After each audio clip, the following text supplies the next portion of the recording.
So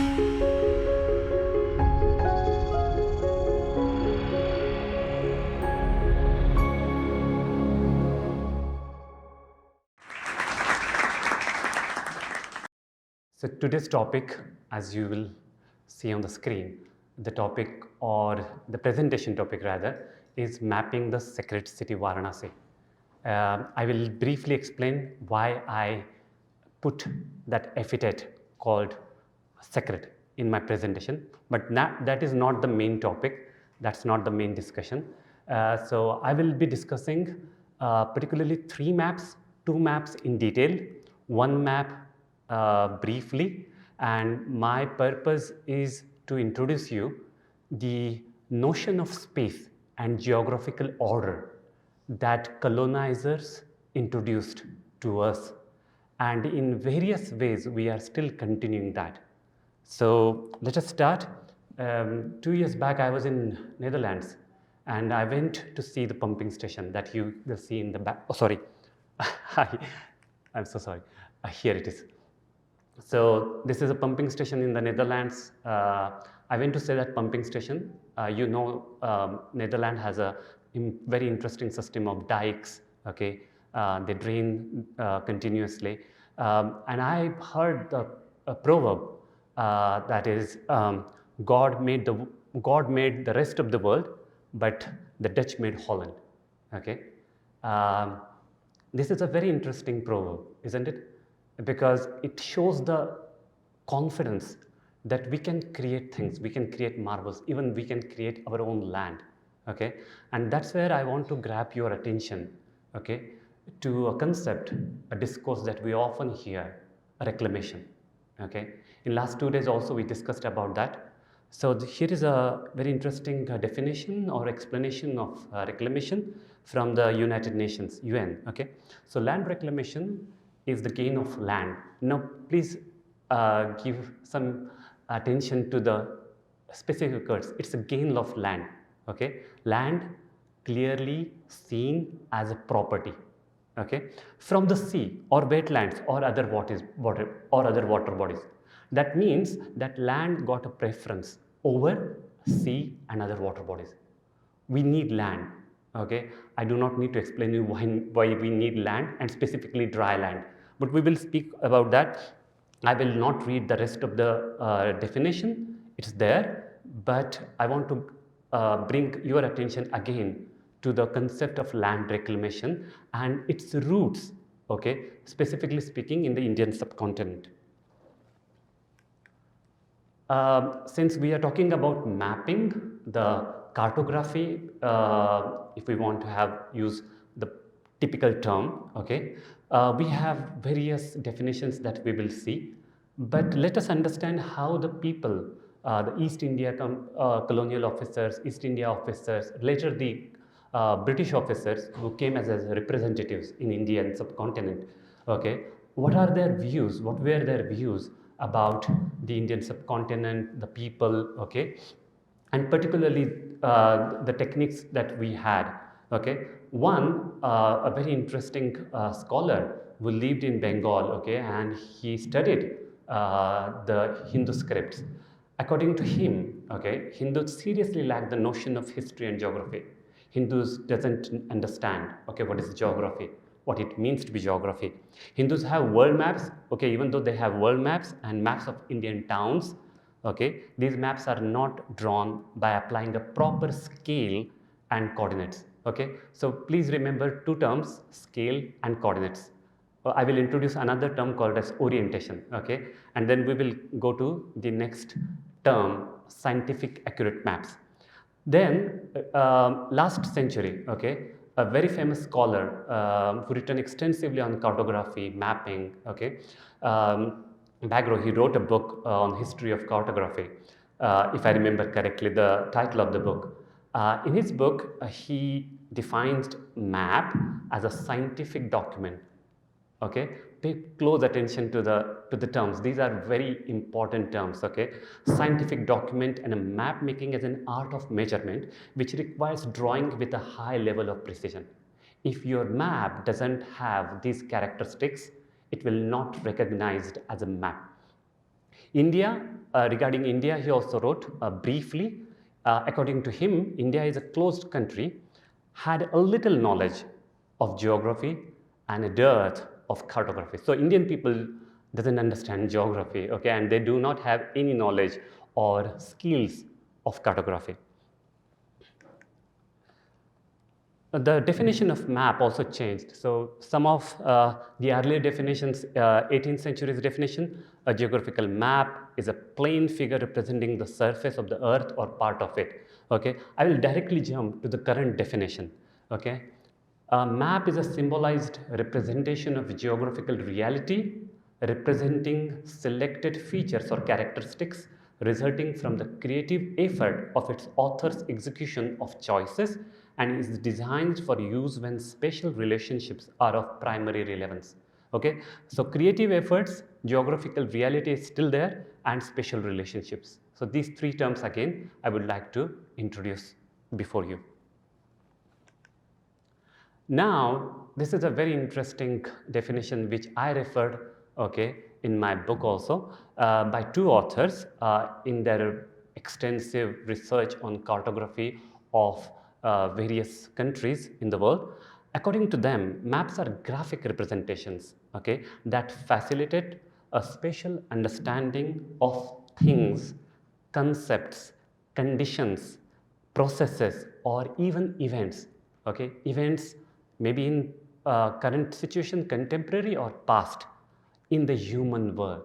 I think that this definition is a significant departure from the previous definitions, where we have reduced a cartography, a very interesting field, to a very scientific and rigid discipline. Okay, for me, I think it's a very interesting definition, and we need to study the maps which I will show you, keeping these things in mind. Okay.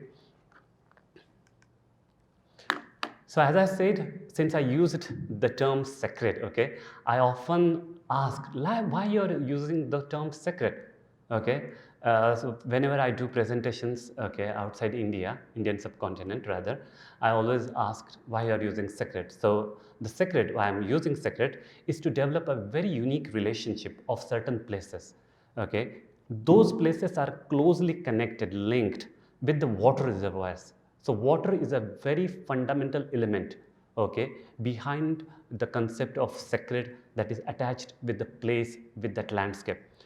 Sanctified places, pilgrimage places, those are augmented with the prehistoric events, maybe the presence of a saint, of a very important revered figures also. Stories tells, okay, a common memories that revere the celestial qualities of that place. Okay, that's why I'm using a term, that particular term, sacred, in the context of Varanasi, because Varanasi is not a mere city; it's a sacred city. And why? For these reasons. Of course, Varanasi, not only a sacred city, it's a pilgrimage city. It's one of the ancient cities of the world. Okay, and pilgrimage places, according to Baidyanath Saraswati's book, it's a fountainheads in the expansion of Indian towns in prehistorical times. So pilgrimage places becomes the fountainheads, okay, for our cities to grow. Okay, so that's why these are very important things that I would like to address before you. Look at the names that we use for that city. Okay, there are few names. Some of these names are now not very common. The common name is Banaras, Varanasi, or Kashi.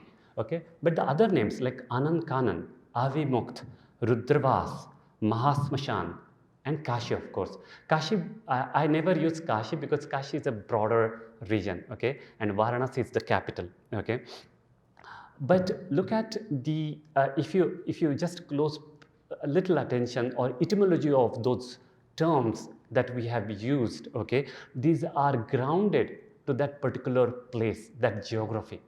Okay, our names, the names of our cities are not just merely names. They have a very rooted philosophy.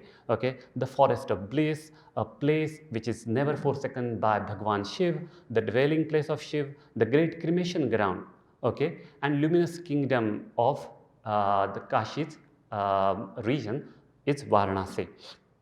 Now, there are various theories about the name of Varanasi, why it is called as Varanasi.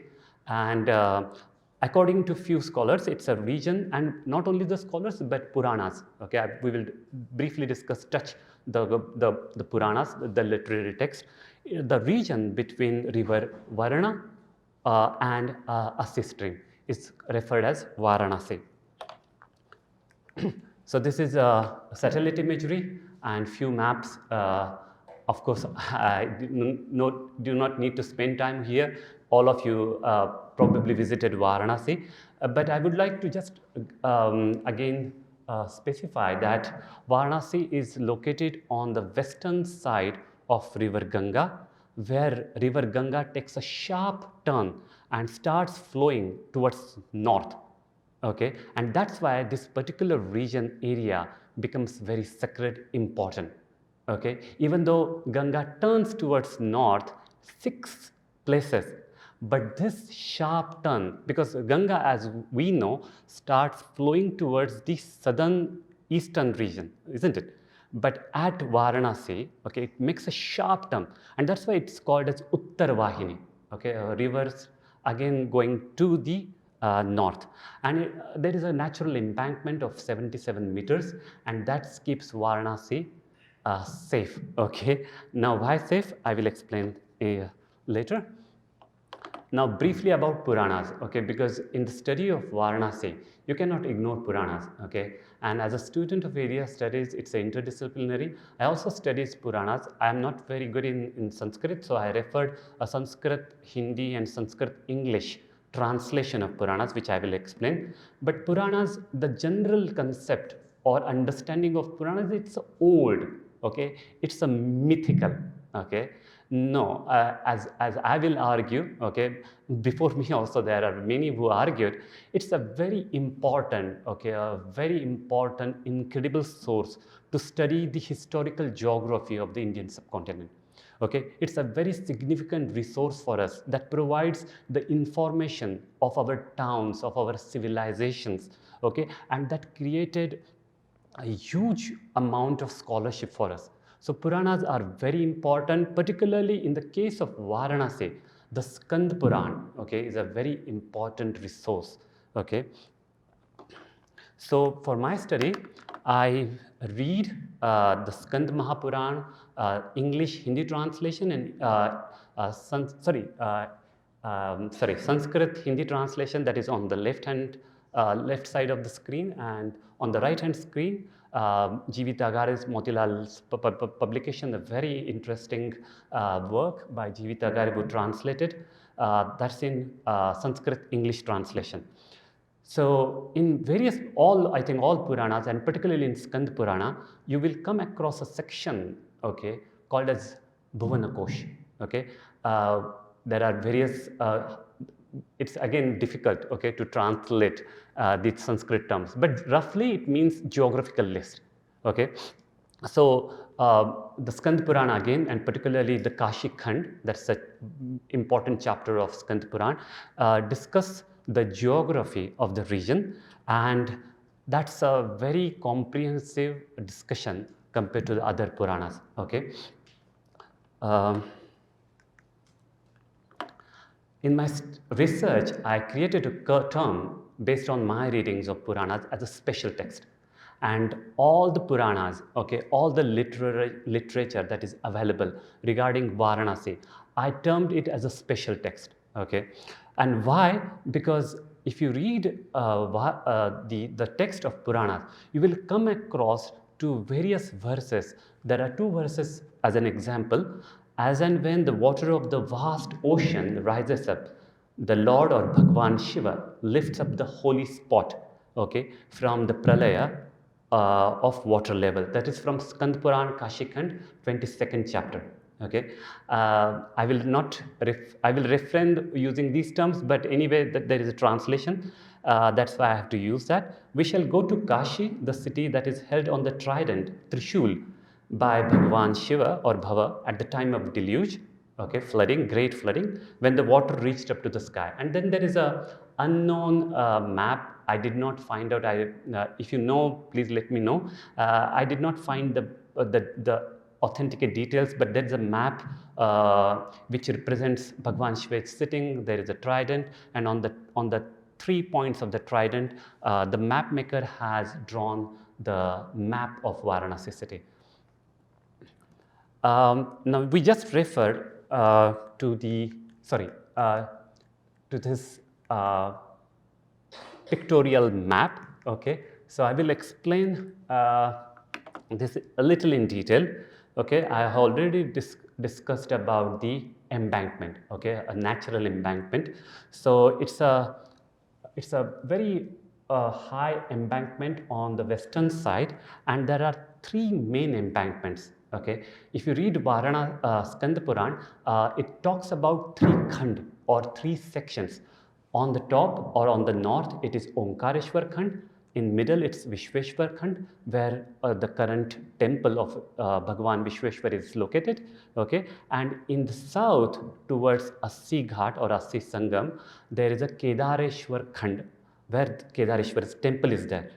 And if you use the Google Earth and find out the elevation, you will clearly see that embankment, okay, small mounds, okay, if I use the other word. So I have like used the map which was prepared by Dr. R.L. Singh and tried to connect these embankments, okay, by using the satellite imagery. We will discuss about the other map, but this is how we can read the text of Puranas and then do the field work and understand more about the references of Puranas being applied at the field. So now the water bodies of Varanasi. Okay, mainly there are 4 types of water bodies that we will see in Varanasi. River Varna is on the north. Assi stream, a very small insignificant stream because of various reasons, pollution, encroachment, but however it's still surviving stream at the south. Then Gaurikund near the Kedareshwar Ghat, and behind Gaurikund, it's a very closed kund near the river Ganga. Behind that you will see a river bank, that's a river Ganga, and then well, okay, various wells, okay. So we will go back to Skand Purāṇa, Kashi Khand. Kashi Khand has extensively listed out the names of temples. Why I call this as a special text?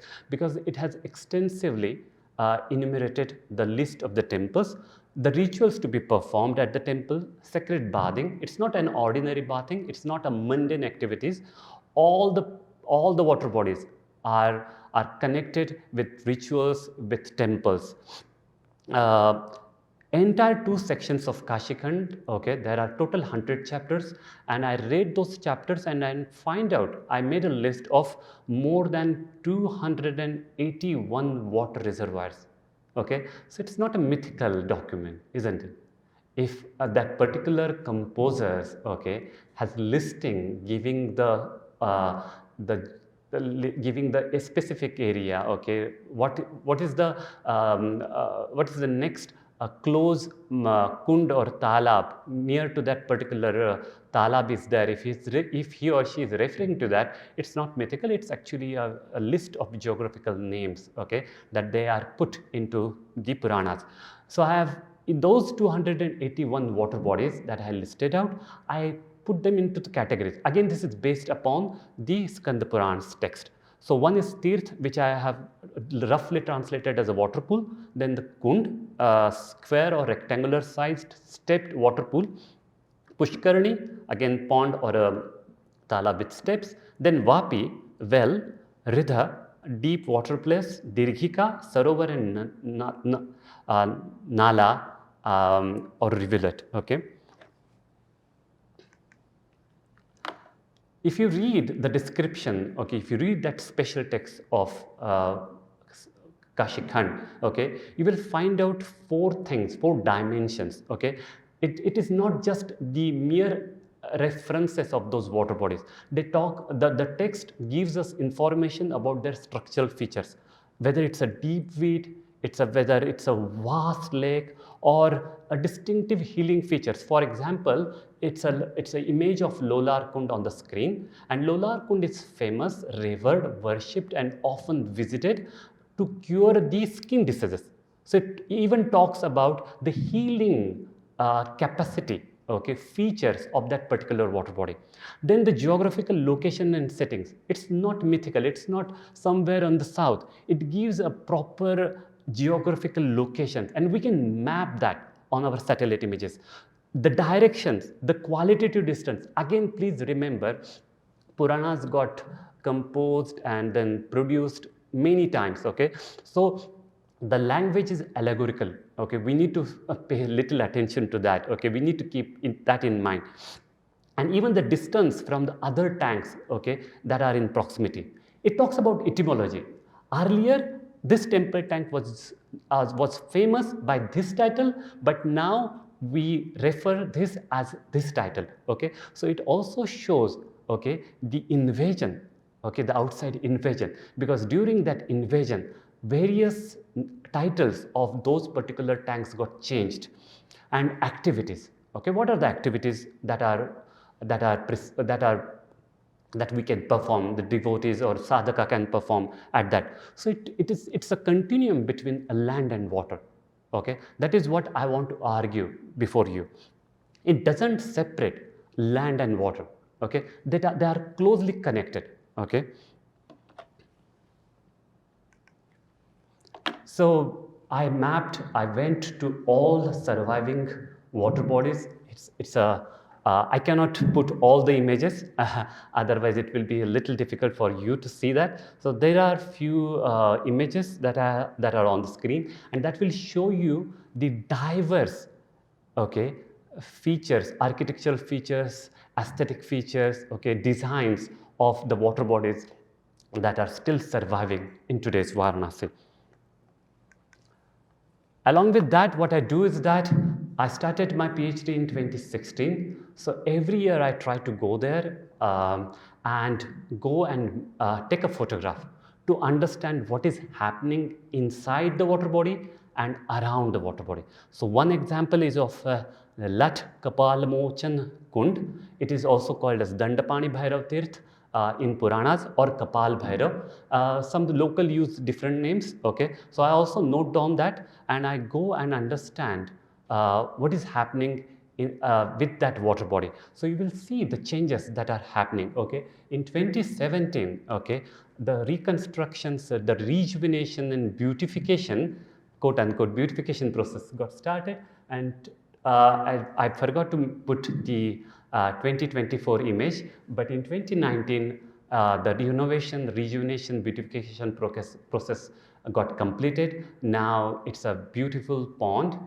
it's a beautiful water tank, it's a beautiful kund. They also installed fountains as a part of beautification process that we will not cover in my lecture today, presentations today. So temple tank, again, even though this is not got listed, okay, in James Prinsep map, but to give an idea, and James Prinsep, which I will describe about that very interesting person, he made a drawing of that, and you will see people taking bath, doing various rituals, activities at the steps leading to the water on that. So we will come to now the mapping, cartography, mapping exercise, okay. In 1750-60 roughly, a Jesuit missionary called as Joseph Tiefenthaler, okay, came into the region of Varanasi, and he started doing the mapping of that particular region, okay. So in the map, I clipped that particular portion, and you will see even he mapped the location, the geographical location of river Varna, okay. He spelled it as Varna, but the mapping activity by the outsiders, by the travelers, okay, by the geographers started in 18th century. But this person created a very wonderful map, and I will spend a little time on discussing that. His name was James Prinsep. Some of you know him, heard about him. Okay, he lived a life of 41 years. Okay, and he came to Varanasi in 1820, and he lived in Varanasi for 10 years.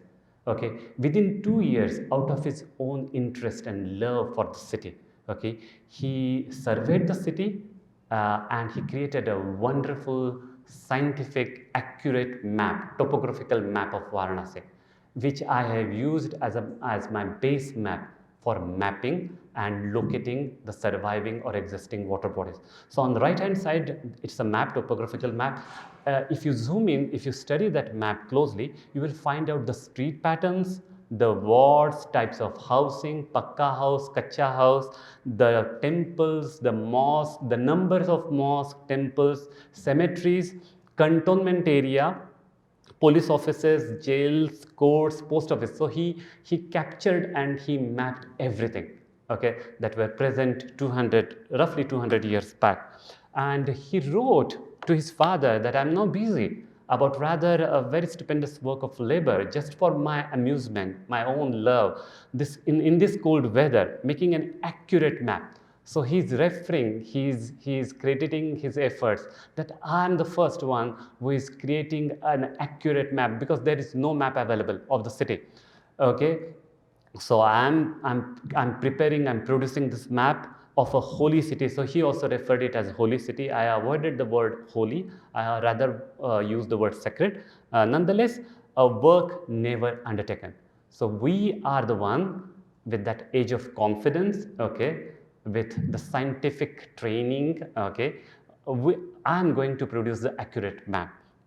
Okay, in other book, a selection of the drawings accompanied by a careful and minute map of Varanasi city prepared by him, James Prinsep himself, was transmitted to England and got printed in 1824 and 1825. Okay, so there is a map, satellite image of today's Varanasi. And even because I want to highlight, okay, again and again, why it is scientific accurate map, even the north orientation, north slide, okay, he tilted that a little bit, okay. He mapped everything, okay, but I'm interested in water bodies, okay. So he mapped the channels that are dry during the dry season when there is no rain, okay. What is the water level, okay, during the raining season. He also mapped that. That shows how much efforts, okay, he took to do the survey. He also mapped the areas that are gone under, that got flooded during the rainy season, okay. Dry when the river when the water level of river Ganga is low, is below. Then estate, okay, estate of private property of wealthy peoples who were living in Varanasi, and low marshy ground. So he had extensively, okay, painstakingly covered all those things in his map. In my exercise, what I did is like I traced the entire map and wanted to highlight the water bodies that he mapped 200 years back. And here I would like to make an argument, put my own argument, that it's a very land centric. Okay, we just briefly discussed about reclamation, gaining a land, okay, from the water bodies. So James Prinsep, or the colonial exercise, the colonial notion of space and geographical order, gives preference to the land, dry land. So according to me, what I would like to argue is that it's a very land-centric representation where he has separated the land and water. Okay, and he mapped around 61 titled temple tanks and innumerous, okay, sorry, I made a mistake, many untitled water bodies and uncountable, unmeasurable wells. In my research, I did not study about wells. It was beyond my capacity. I only mapped the water bodies like Kund, Talab and Pokhara in my research. Now I quickly move to the second map. Okay, As I said, I will discuss, or I will introduce 3 maps to you. Okay, the second map is a map produced by an unknown map maker, probably living in Varanasi or was acquainted with the region of Varanasi. Earlier it was titled as a pictorial chart of Shivapura, okay, a very wrong title, okay, but now if you visit the Victoria and Albert Museum's website, it's still there, you can download, okay. It's a map of Varanasi, Shiva's sacred city, and probably produced in 18th century. Now James Prinsep, because of the orientation and compass, okay, this map is a north oriented, but this map, the anonymous map maker, okay, the orientation is west. West is upward, north is on the right hand side, south on your left hand side, and east is at the down. Okay, so we are looking the city from the eastern side. So I removed some of the elements to find out, okay, the important elements that I would like to highlight. So these are roughly the geomorphological features that we can study, understand, see from the pictorial map. Okay, there is one principal main river Ganga, because it's a west-oriented map. So Ganga comes down, it's there, and then there are 2 tributaries, Asi on south and Varna on north. And then there is a Panchakroshi route, okay, for a pilgrimage route. Then in the Purāṇa-s created various divisions of Varanasi. So the region of Varanasi, sorry, the region of Kashi, then Avimukt Antagraha Kshetra is there, that was represented in the map, and also some beautiful sketches the map maker made. It shows also the modest slope that we will experience if we walk in the city. Okay, as you go towards the east, okay, you start climbing the city. It's a very interesting elevation that you will experience if you walk in the cities, in the Varanasi. And then there is a natural flow, the fluid landscape of the city. So here I argue that this map is a very interesting representation of a catchment ecology, where a map maker, not directly but without specifically focusing, but indirectly produced or given a very interesting representation of a catchment ecology, where there is a principal river, 2 streams are there, and innumerous water bodies are there. So I categorized these water bodies into 56 distinct types of water structures, and I marked them and put the numbers, okay, in different colors, so that I can identify them. And this is the third map. Okay, so we are quickly jumping to the third map. So this is again, we do not know, sadly, who produced that map. It's with the Indian Heritage Center at Singapore, and it was probably produced, there is a conjecture that it was produced again in 100 years, roughly from 1750 to 1850. I believe, and I wrote in my book, that this is not a complete map. I went to Indian Heritage Center Singapore, I saw this map, and I asked the curator that where is the second part. The curator said that we only have one part. This is the map, this is the complete map. I said that no, it's not a complete map. I'm not a scholar, I'm just a student of Varanasi, but my argument is that map maker should have produced the other side. We have just one part of it. There must be a second part, because this is only this map covers only the northern region, the central region and northern region of Varanasi. There is no mention, you will not map, you will not see river Assi here, you will see only river Varna. Okay, that's why I argue that this is an incomplete map. Nonetheless, this is a horizontal map, okay, not the vertical map, and I would like to draw your attention to a tirth or a kund or a river, because in Puranas it has changing titles. There is a Matshodari Tirth on the left hand side, and then here there are a series of ghats, okay, the river bank. On the left hand side it's a Bindu Madhav Ghat, and as you walk towards the north, okay, you will come towards Rajghat, and then you will see the Varna draining into river Ganga. Now, James Prinsep, a brilliant scholar, a polymath, okay, he produced that map, and he also started an activity of cleaning the city, bringing the hygiene, sanitary measures into the city.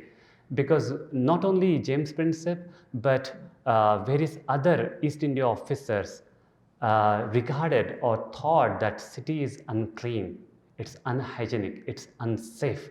Okay, so James Prinsep wanted to dry most of the water bodies, okay, the sacred water bodies. So he started that very difficult exercise of draining the Matsyodari Tirtha.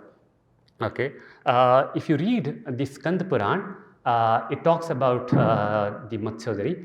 I'm referring the English translation. It forms the shape like a fish or a Matsya belly when the water of Ganga overflows and enters the stream of Matsyodari. Okay, why I call these earlier indigenous maps or Skand Puran as a continuum between land and water, because the people who resided, who visited Varanasi, were aware that you cannot separate land and water. Water is an essential element, and water that makes Varanasi sacred. It's a pure flowing water. You cannot control the water by drawing a line on a piece of a paper, flat paper. You cannot separate land and water. Okay, and if you, that's why you will see the elevation. Okay, it's a earlier it was, you can see the proximity of Matsyodari towards river Gangaji. Now even the shape has still remained, even though they converted into a garden. Okay, and today sadly it's a very small surviving water body. Okay, it's lost. It was very well, it was closely connected with a temple. Sadly I'm not remembering the temple, but I visited that temple. But now that temple has lost its connectivity with that time. Okay, we will not go that because we have time restrictions. So quickly jump to the next slide. So he started draining various water bodies. Okay, earlier when river Ganga water used to rise during the rainy season, the water of river Ganga used to enter into Matsyodari. From Matsyodari, James Prinsep mapped the seasonal streams that used to connect, and the water, the excess water used to go to the river Varna. And from river Varna, that excess water used to come again to river Ganga. And that's why the Purāṇa-s talks that even at the time of deluge, the city will not go under the water. Okay, that was the mechanism. Okay, the concept of high grounds and low grounds, and a very natural system where you do not have to control the water. Okay, and flood is not an unwelcome guest. Okay, it will happen. It's a regular feature. It's a seasonal feature. Okay, so it's a metaphor of fish belly. That's the shape of Matsyodari. It reveals how the water reservoirs used to adapt distinct forms. That's why at some points it referred as a kund, because at that time probably there is no rain, so you can see that form. That's why they referred as Matsyodari kund. And at some times the size is bigger. Okay, so it's lost its identity as kund. So they also referred as a Matsyodari Tirth and sometimes as a Matsyodari Nala. Okay, it used to become a stream at the time of excess water in river Ganga. And that is why I argue, and I put it in my book also, that the small stream that you will see flowing along with river Ganga may be titled as a Matsyodari stream. Okay, I will quickly go back to that color image.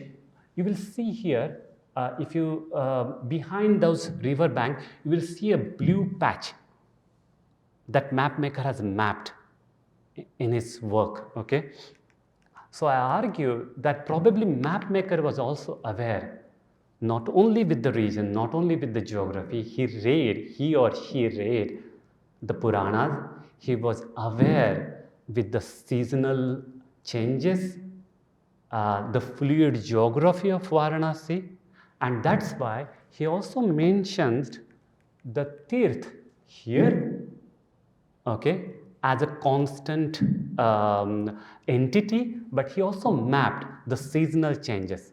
And this is my guess, this is my proposal, that probably mapmaker was aware, and that's why he mapped that blue patch, so that the water will come into this stream, go into the Matsyodari, and then the excess water will go into river Varna and then come back. And that's how the city will manage its excess water. Today, all those red color marks are not more, okay, because that process started during the time of James Prinsep, where he started draining the water bodies, and that process then got continued, okay. 1820 he started that activity, and after that during the crown, British crown, that process got accelerated. That process got also accelerated because of the first war of independence that happened in 1857, where British were terrified that we need larger control of the cities. So they started widening the roads, and then they also started fearing about the epidemics that were caused due to the quote unquote polluted water bodies. So they started draining the water bodies. So only few water bodies are remaining, but please remember that also those water bodies lost the shape and the size. Sadly, I cannot show you the image here, but most of the water bodies are reduced to a very minimal size. Okay, and lastly, what I discuss is that flood is not an unwelcome guest in Varanasi. This is my last slide.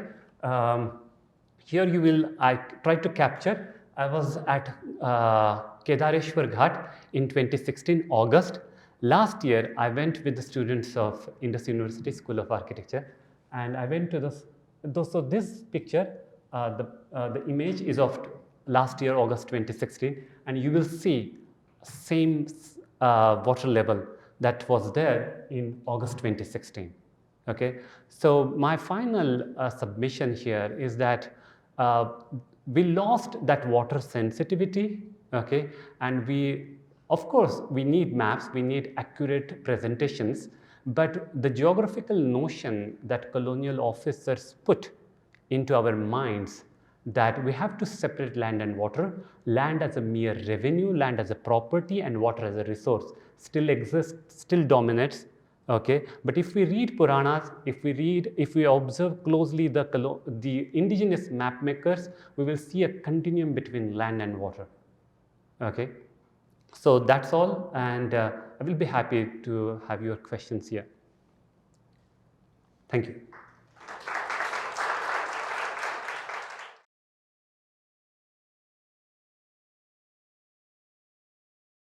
Of course, we need accurate mapping. Now satellite images are there for us to help, but when I say, or when I refer to a water sensitive design, water sensitive urban planning, what I mean is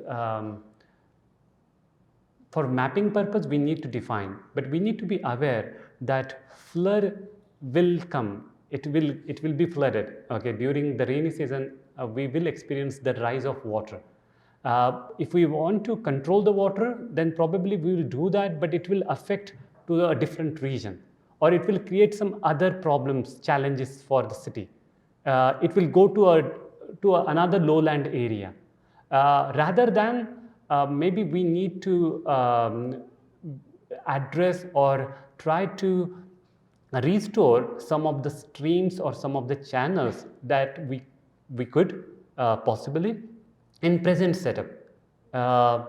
Fortunately, in Varanasi after 2017, due to various reasons, okay, the process of reclaiming water bodies got started.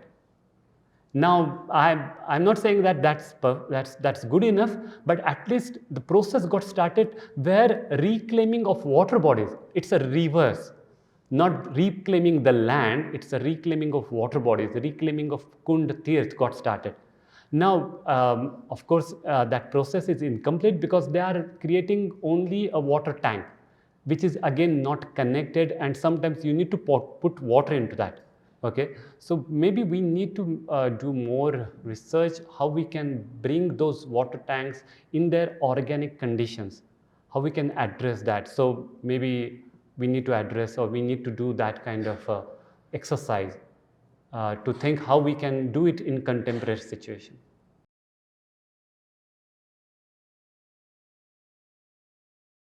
Scholars who work in archaeology and also the urban studies, what they argue is that river Ganga also shifted. So river morphology also needs to be studied. They think that river Ganga changed its course in last 40,000 years back, 40,000 years back. And that's also one of the reasons that we have so many water bodies in that particular region. I'm not sure, but river Ganga shifted towards east. That's how they believe, the river morphology. So that's how this particular geographical distinct feature we can see in the region of Varanasi, in the floodplains. Because again, Varanasi is situated exactly in the middle of river Ganga, the whole river that we have in today. And again, some scholars believe that all those water bodies were interconnected, and that used to have a very natural solutions for the rising of water. Somehow we got disturbed that in various ways, and then that's why we now experience a phenomena called as quote unquote again flood. Earlier, the excess water used to come through various channels and go into some kunds or some water bodies, and then remaining areas used to be remain dry, and people were aware with that. So I'm not sure whether I addressed your question, but there are various theories, like river morphology is also one theory that was presented, and that's why we have so many water bodies in Varanasi.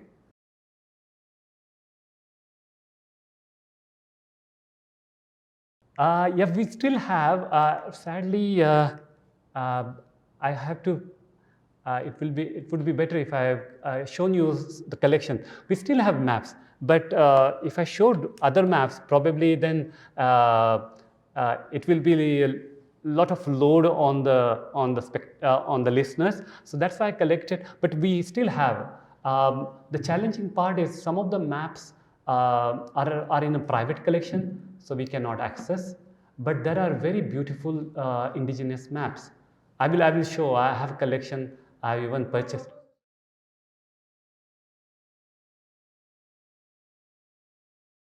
Yeah, of course, we lost that because now you will hardly find these pictorial charts or pictorial representations of Varanasi at very few places. Now people use digital online maps. Uh, but earlier people used to commission and particularly from Rajasthan, people paid to the map makers to produce these maps. They called as Tirthapat. Tirthapat. So that because it's difficult to visit Varanasi, in Marathi we have a saying that Kashi sajave nitya vadave. It's difficult to go to Kashi, but at least we will remember the Kashi every day. So the purpose of putting this map inside your house is that in one glance you can then you can you can do a circumambulation of all the Kashi Kshetra, all the Tirtha, all the temples. So that was also one of the motive behind creating these pictorial representations.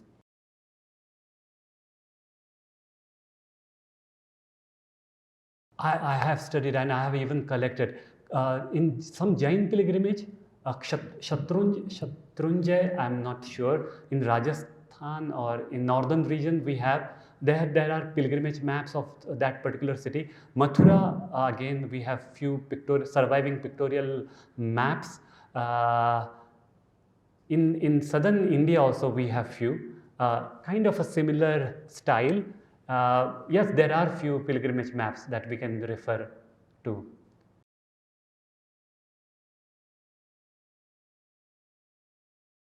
I will try to give you a very short answer.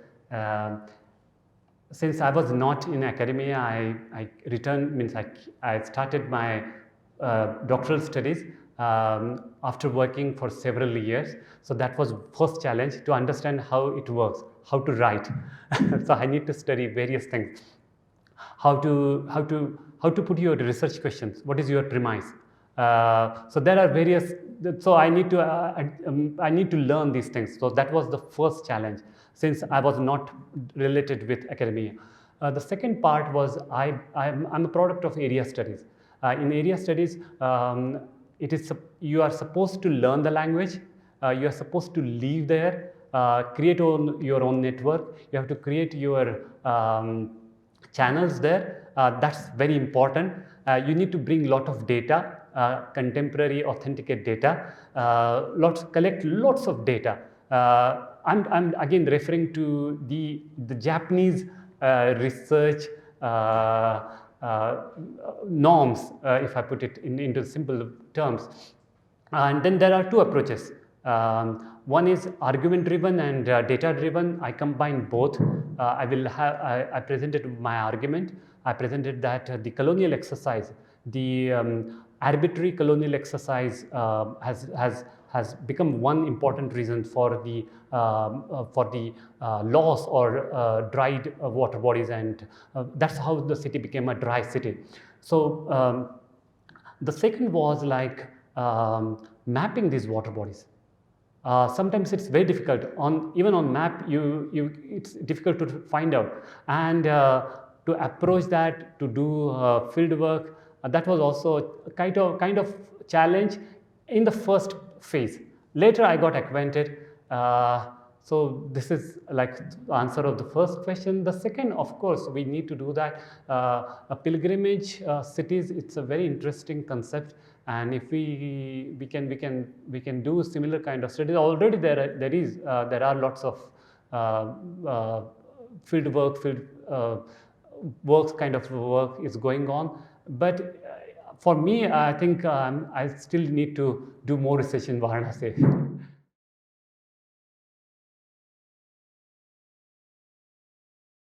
Then I think I referred yesterday with one of the faculty members. Interestingly, Kumbakonam is on my radar. Even the Trambakeshwar. Since I'm from Maharashtra, Trambakeshwar, there are various water bodies, and they are depicted in some of the literatures. Rameshwaram is also interesting, and even though I have never visited, but right now only these three places which I can quickly present before you. Yes, thank you.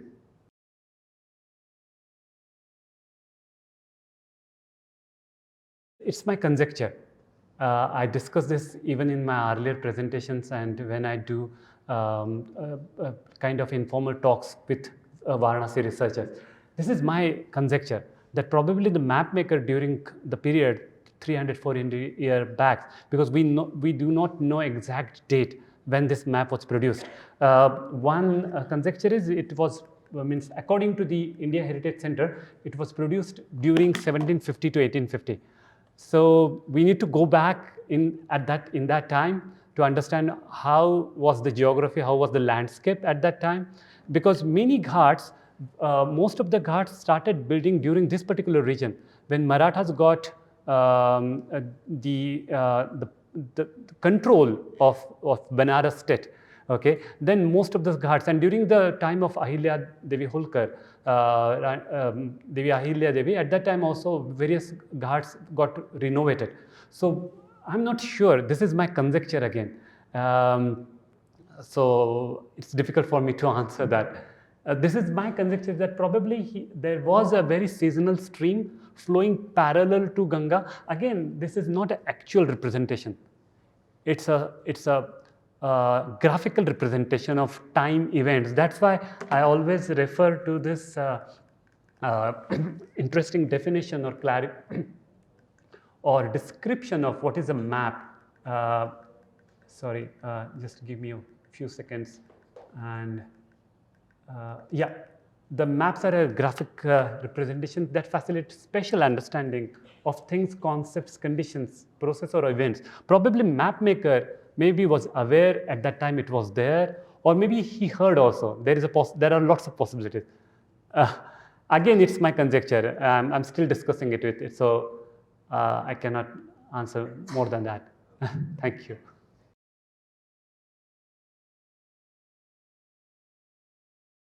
Thank you for clarifying that for me.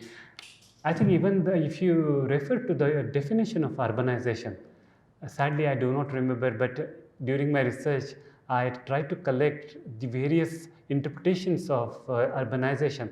Even the process of urbanization also a very land-centric understanding of the cities. So we need dry land. We need dry land to construct.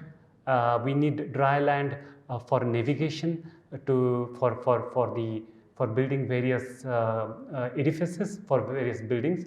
So what I would like to argue is that somehow we devalue or ignore the fluid element or the moist. Dilip Dakuna, because I referred his work in my research also, he argues about that there are no rivers actually. Even river is a concept that was created, and he talks about the ocean of wetness.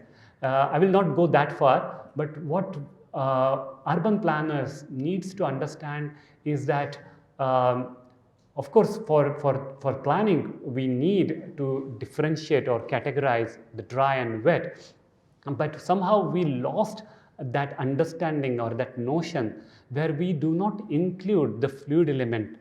Okay, the process of urbanization, or even if I refer to urban ecology, it talks about three things: blue patches, green patches, and gray patches. Okay, somehow the green and green and gray patches are dominant, and that become insignificant secondary one, and then we accommodate according to our needs. So probably that's why I keep repeating that the water sensitive approach, water sensitive design is one of the solutions. It's not the only solution, it's one of the solutions. Probably we need to, even like rejuvenating process is also what I argue is that it's not insufficient. Rather, sometimes it's tampering with that water body. Okay, so we need more holistic, bringing more people from various disciplines into this process of urbanization. I'm not sure whether I answered that, but this is what I think right now. Thank you.